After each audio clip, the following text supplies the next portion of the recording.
आख्या आख्या सुन सुन मियां कन धर के सुन।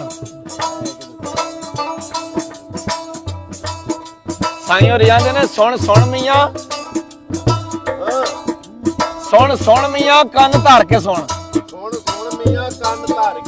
गल्लां सुनन वालियां किधरों सुनिया कर। ए माती मते वसार देवे मट लुभ वाला घट धुनिया कर। ते दईए राय खदा ते पैंदा नहीं घाटा। दईए राय खदा ते पैंदा नहीं घाटा। आटा इश्क कनाली विच गुनिया कर। साईं सरदार दुनिया एक बाजार फानिया ते फुल किरू चंबे रवेल दे विच चुनिया कर।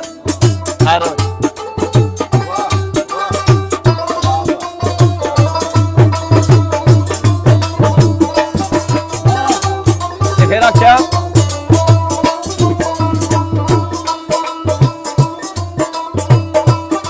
फिर नाल बाबे कसूरबंद और आगे आख्या बाबे होरी आंदे ने अखों अन्ना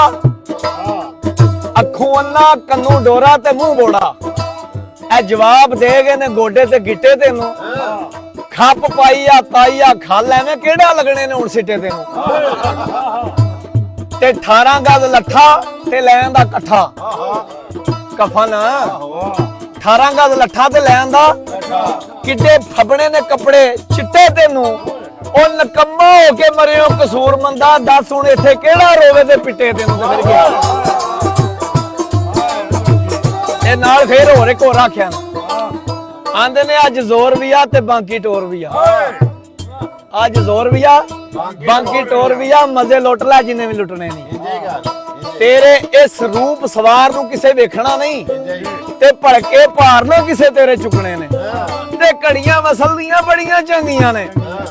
पेंडे हिजर वाले औखे मुकने ने।